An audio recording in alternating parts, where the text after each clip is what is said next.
दोस्तों स्वागत है आपका द लीगल स्प्रिट चैनल के ऊपर। दोस्तों आज हम एक बहुत ही महत्वपूर्ण फैसला जो सुप्रीम कोर्ट ने लिया है AIBE की वैलिडिटी से रिलेटेड उसके ऊपर डिस्कस करते हैं। तो सबसे पहले तो हम बात करते हैं कुछ फैक्ट्स के ऊपर कि ये वीडियो आपको लास्ट तक देखनी है। जो AIBE क्लियर कर चुके हैं उनके लिए भी इम्पोर्टेंट है और जो AIBE देंगे इन फ्यूचर उनके लिए भी इम्पोर्टेंट है और जिन्होंने अभी AIBE 17 दिया है उनके लिए भी इम्पोर्टेंट है। तो दोस्तों बहुत लंबे टाइम से केस चल रहा है bar council of India versus bona fide law college and others, जो एक स्पेशल लीव पिटीशन के ऊपर जिसका केस नंबर है 22337 जो 2008 में हुआ था। तो उस मामले के ऊपर सुप्रीम कोर्ट ने डिसीजन लिया है और उसके बारे में हम चर्चा करेंगे।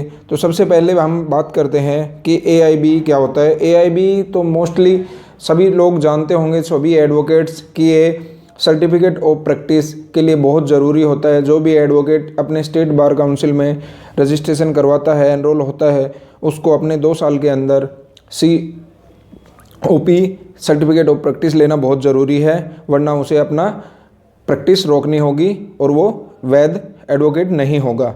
तो दोस्तों आज हम बात करते हैं कि सुप्रीम कोर्ट ने क्या डिसीजन लिया है और क्या क्या वहाँ पे आर्ग्यूमेंट्स हुए हैं और किस तरह से। सबसे पहले तो हम बात करते हैं कि इस केस के ऊपर, बैकग्राउंड के ऊपर, कि केस है क्या। तो दोस्तों सबसे पहले तो मैं आपको बताता हूँ कि अप्रैल 2010 में BCI ने AIBE इंट्रोड्यूस किया था, जिसका ऑब्जेक्टिव था कि जो एडवोकेट्स हैं उनके स्टैंडर्ड को इम्प्रूव करना। मेन ऑब्जेक्टिव उनका यही था, the standard of legal profession in India, improve करना उसको। ठीक है दोस्तों, और जो कैंडिडेट्स हैं वो अच्छे कैंडिडेट्स आएँ जिससे कि एक बेहतर एडवोकेट मिल सके देश को। Who pass the exam awarded certificate of practice, और जिसने है AIBE एग्ज़ाम पास कर लिया उसको COP सर्टिफिकेट ऑफ प्रैक्टिस मिलता था, जिसके बाद में वो कहीं भी किसी भी स्टेट में अपना प्रैक्टिस जारी रख सकता था। उसके बाद में अक्टूबर 2014 में BCI ने दोबारा से जो certificate of practice and renewal rules थे 2014 उनको फ्रेम किया था। जो एडवोकेट्स एनरोल हुए थे स्टेट बार काउंसिल में जून 2010 में, उन्हें बहुत ही ज़रूरी था कि अपने 6 महीने के अंदर COP वो लें, सर्टिफिकेट ऑफ प्रैक्टिस। एंड जो उसके बाद में जून 2010 के बाद में जो एनरोल हुए हैं उन्हें AIBE देना होगा COP लेने के लिए। उसके बाद में जनवरी 2015 में BCI ने एक BCI certificate and place of practice verification rule 2015 issue किया, जिसमें एडवोकेट्स को दो क्लासिफिकेशंस हुई थी एडवोकेट्स की, practicing advocate and non practicing advocate. तो मार्च 2016 में 3 judge bench of Supreme Court held that the right to practice law was not only a statutory right under the Act, but it is also a fundamental right for LLB degree holders, कि जिसने भी LLB degree अपने ले ली है 3 year या 5 year की, तो उन्हें अपना प्रैक्टिस करना उनके लिए एक कॉन्स्टिट्यूशनल राइट है, वो प्रैक्टिस कर सकते हैं।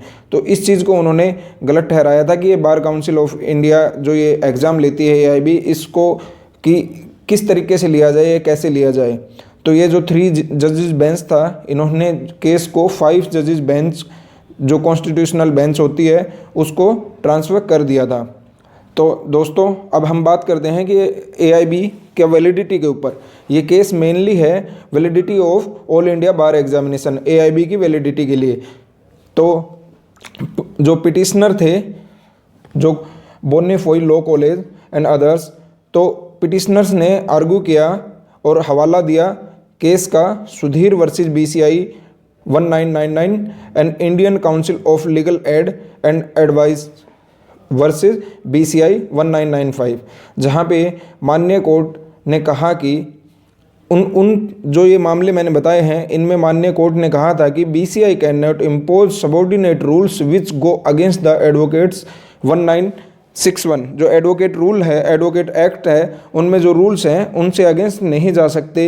एडवोकेट एक्ट 1961 की धारा 24 में उल्लिखित शर्तों के अलावा आप कोई भी और अन्य शर्तें लागू नहीं कर सकते हैं, ये BCI को बताया था। तो इस पिटिशनर ने इन्हीं का हवाला देते हुए बताया सुप्रीम कोर्ट को कि ये जो अभी डिसीजन लिया गया है कि मैंडेटरी कि AIBE का जो एग्ज़ाम होता है इसको लेके कि ये होना चाहिए या नहीं होना चाहिए, या ये किस लेवल पे होना चाहिए, प्री एनरोल होना चाहिए या पोस्ट एनरोल होना चाहिए।